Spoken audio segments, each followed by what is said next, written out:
Yo, 2005 Lexus RX330. Somebody put a replacement radiator in this, and God only knows when. And it's leaking like a civvy. I'll start by taking this plastic cover off. I got a bunch of these push clips in here. You push the center down, and then you can pop these out. And then I just got to push this back in and push it back the other way so I can install them again.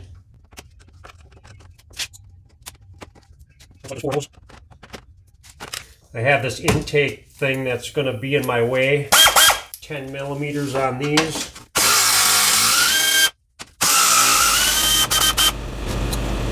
Oh, there's all kinds of fun stuff clipped on it. The evap solenoid, I just unplugged it. And it's still on the hose, but I'm just going to get it out of the way. Another 10 millimeter here. Looks like I can squirrel that out of there.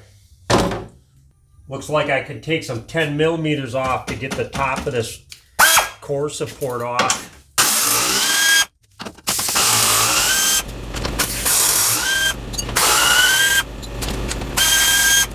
I got some thingamajigger here. It looks like a, I don't know what. I'm going to take this off and see what's behind it. Another 10 millimeter. On the center of this core support, there's a little clip right here. I can just push a couple of tabs in with a needle nose and try to push this through like so. And on the other side of it, looks like this is a temperature sender of some kind, a photo eye or something, I don't know.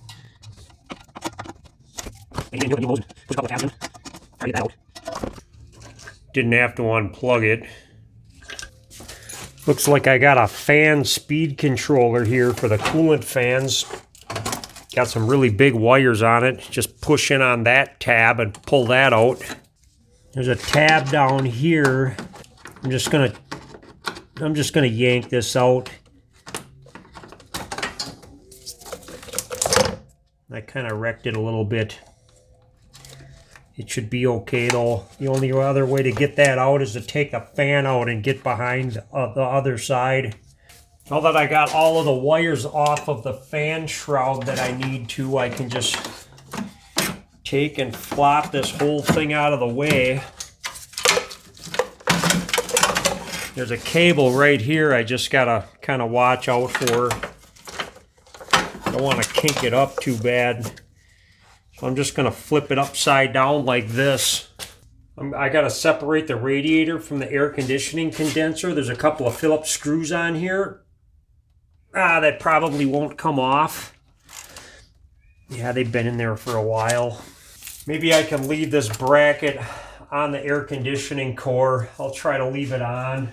I have two 10 millimeter bolts for this fan shroud I'm gonna take off. I'm going to try to get these 8 millimeters out of here. I'm going to try to just lift this up and bend it just a little bit. I should be able to squeeze that out. Now on the passenger side of the radiator, on the bottom, there's a drain plug down there. It's probably easiest to get at it from underneath. But I have some superior gorilla arms. I'm just going to stick my arm down and around here. I got a 22 millimeter 6-point socket, and usually that takes these off. I can just put the socket on there and try to break this thing free. I don't know who was a superstar that put that on, but it's not coming off of there. I guess I'll try to drain it by taking off the lower radiator hose. I'm not taking it off at the radiator either. I'm taking it off at the engine. There's some vacuum lines on this hose. A pinch clamp here I'm going to deal with. Try not to make too big of a mess. Oh, it's going to make a big mess. Might as well take the upper hose off while I'm at it.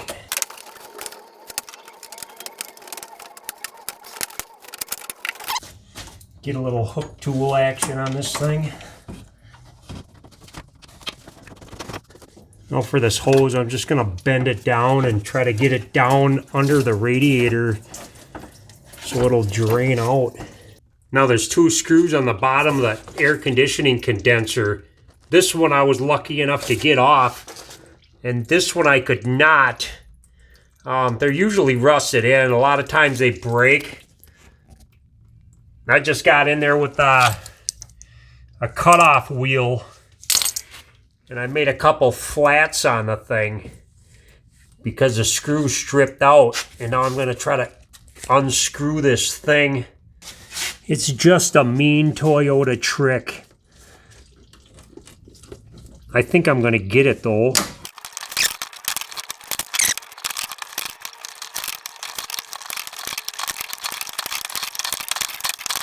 Thanks for the screw, Toyota. And screw you too. Now I should be able to lift this condenser up and out of the way. Looks like this bracket's going to be in my way too. There's one more 10mm on this I'm going to take off. Looks like there was a clip on the bumper here once upon a time too, and it's gone.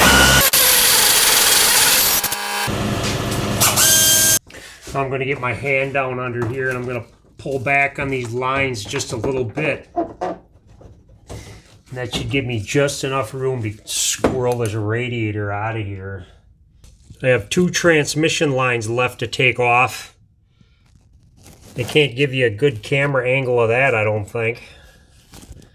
There's almost no room down there. Well, I got those hoses off. That took some cussing. This clamp broke. It was all rusted, so the tang just busted right off of it. I ended up forcing it off. I had to do some major surgery.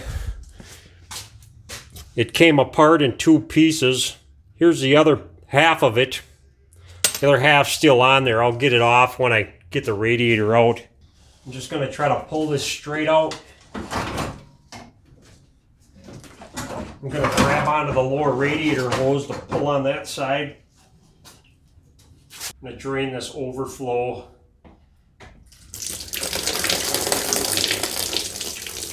I don't know, something like that. Okay. Then I just have a couple of 10mm here. Hopefully these will come off without breaking. Not. Yeah, if I try too hard, those are just going to snap right off. They're too rusted on. I'm going to take this bracket off with an 8mm. It's amazing.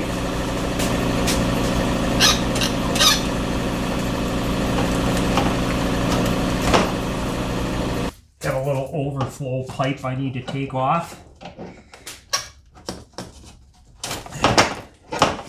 This whole unit should come right off. There it is. I got this wonderful piece of something or another. It didn't come with any hardware, so I had to take these fender clips off of the other radiator. They're really rusted, but I think they're going to work. In case you got to get bolts for any of these little guys. And I went and got some bolts for the bottom. These are 5mm by 0.8.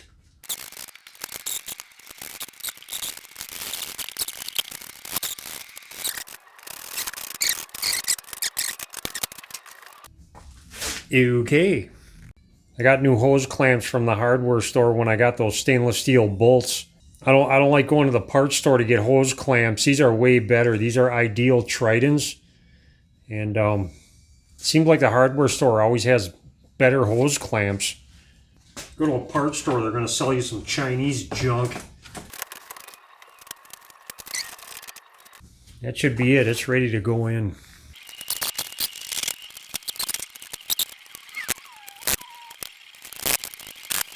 I might as well put these bolts in first, make sure they line up and all that jazz.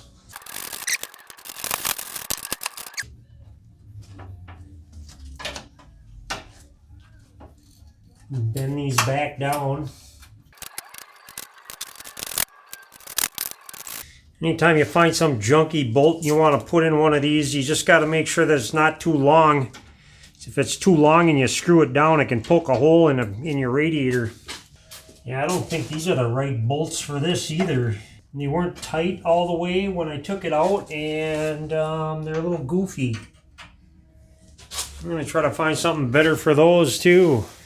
If I remember right, these Toyotas are supposed to have a shouldered bolt for these. And they were just regular bolts and they weren't screwed in all the way. So I'm going to loosen this up a little bit because these holes don't line up.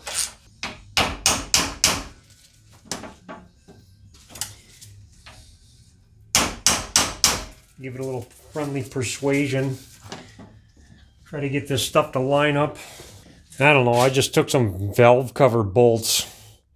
And I don't know what they were from, but I just pounded the bolts out of those and found some 6mm by 1 bolts. So this should work like the shouldered bolt that was supposed to be in it, kind of, I hope. Something's going to happen, I just know it. I just don't know what.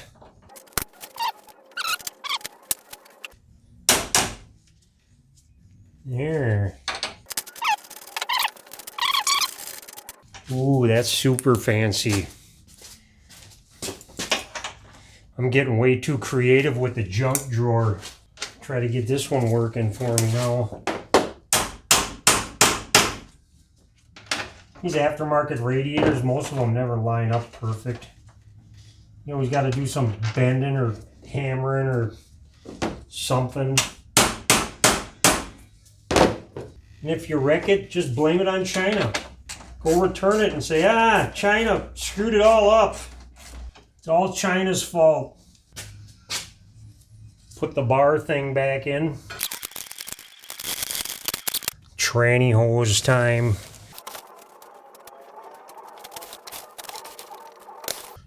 I think that bottom hose clamp is still salvageable. Bet you don't have one of these.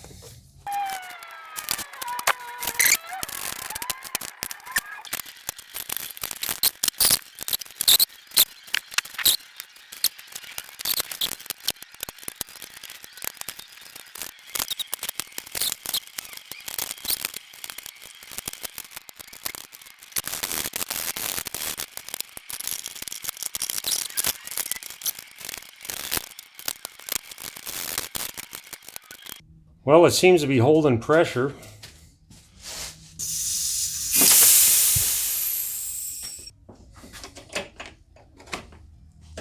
I have one of these lovely apparatuses.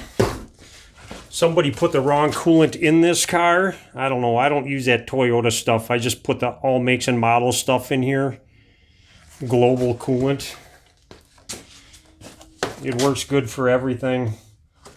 And it'll mix with the little bit of green junk that's in here right now.